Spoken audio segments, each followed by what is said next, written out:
Hi everyone. నార్మల్గా అమ్మాయిలకి ఏమైనా అవుతే నేను కొంచెం ఎక్కువగా రియాక్ట్ అవుతుంటాను, ఫెమినిజం అనో ఉమెనిజం అనో ఏదో ఒకటి. బట్ ఇవాళ నాకే అవుతుందని చెప్పి నేను ఎప్పుడు ఎక్స్పెక్ట్ చేయలేదు. అసలు నేనేం చేయలేదు కూడా. I'm just walking from Jagadamba junction to my office, TSC. It's located in Jagadamba junction. వస్తుంటే అక్కడ రాజాసాబ్ పోస్టర్ ఉందన్నమాట జగదాంబ థియేటర్ దగ్గర. నేను ప్రభాస్ ఫ్యాన్ యాజ్ యూజువల్ గా కాబట్టి అది పిక్చర్ క్లిక్ చేస్తున్నాను. అప్పుడు ఒక అతను మాల వేసుకొని గ్రీన్ కలర్ డ్రెస్, మరి అది ఏ మాలో కూడా నాకు తెలీదు, అతను వచ్చి చాలా గట్టిగా అరుస్తున్నాడు అనమాట. నేనేమనుకున్నాను, అక్కడ ఆటో వాళ్ళు ఎవరో ఉండుంటారు, వాళ్ళ మీద అరుస్తున్నాడేమో అనుకుని నేను పెద్ద పట్టించుకోలేదు. ఓకే, నా పని అయిపోయింది. నేను రోడ్ క్రాస్ చేసుకొని అటు చర్చ్ వైపు నడుచుకుంటూ వెళ్తున్నాను.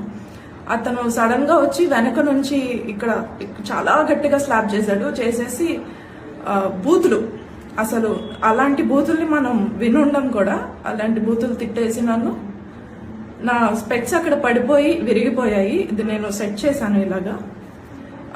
చాలా గట్టి కొట్టాడు అనమాట. ఫేస్ అంతా చాలా రెడ్ అయిపోయింది. అది నేను అసలు ఎక్స్పెక్ట్ చేయలేదు అంత దారుణంగా. నాకు రీజన్ కూడా తెలియట్లేదు అతను నన్ను ఎందుకు కొట్టాడు ఏంటి అని. కొట్టి బూతులు తిట్టి ఆయన వెళ్ళిపోయాడు. కానీ అక్కడ ఉన్న వాళ్ళు, జగదాంబ జంక్షన్ ఎలా ఉంటుందో మీకు తెలుసు. అండ్ ఇది సంక్రాంతి సీజన్, షాపింగ్ జనాలు ఫుల్ ఉన్నారు. ఒక్కరు కూడా రియాక్ట్ అవ్వలేదు, నాట్ ఈవెన్ 1%. అక్కడ అందరూ అదేదో సినిమా చూస్తున్నట్టు చూసి, ఇంకొక పెద్ద మనిషి వచ్చేమో మీకు తెలిసిన వాళ్ళు కాదా, మీ హస్బెండ్ కాదా అంటున్నారు. నేను ఇక్కడ మీకు అతని ఫోటో చూపిస్తాను. అతను నాకు రిలేటెడ్ లాగా అనిపిస్తున్నాడా అనేది నాకు అర్థం కాలేదు. I was clueless. అసలు ఏం చేయాలి, ఎవరికి చెప్పాలి, ఏం మాట్లాడాలి నాకు అసలు ఏం అర్థం కాలేదు. I call my people at my office, they came and took me. ఆ తర్వాత మేము పోలీస్ స్టేషన్కి వెళ్ళాము. కాల్ చేస్తాను, ఇక్కడ దిశ పోలీస్ స్టేషన్ కాల్ చేస్తే అతను వచ్చారు. P Srinivas responded very well. అతను వెళ్ళి చెక్ చేశారు కూడా అక్కడ ఎవరైనా దొరుకుతారో. వాడు దొరకడు, ఎందుకంటే అక్కడ ఆటో స్టాండ్లో కొంతమందిని అడిగితే అతనేమో పిచ్చోడు, లేదంటే శ్మశానంలో ఉంటాడు, వాట్ ఎవర్, అతను ఏదైనా కొన్నాయి.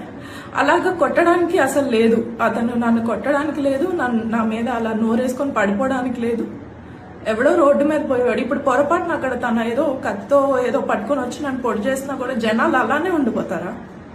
మీ ఇంట్లో వాళ్ళకైతే ఇలానే వదిలేస్తారా? అండ్ ఈ వీడియో ఏదో నేను పబ్లిసిటీ స్టంట్ కోసమో లేదా కొంచెం సింపతి కోసమో ఇదేం కాదండి. అమ్మాయిలు, వర్క్ చేసే అమ్మాయిలు ఎంతో దూరాలు వెళ్తారు, ఎంతో దూరం నుంచి వస్తారు. We don't have people with us, we have to travel alone. అమ్మాయిలు, వాళ్ళ కోసం మీరు ఏం చేయొద్దు. Just take stand.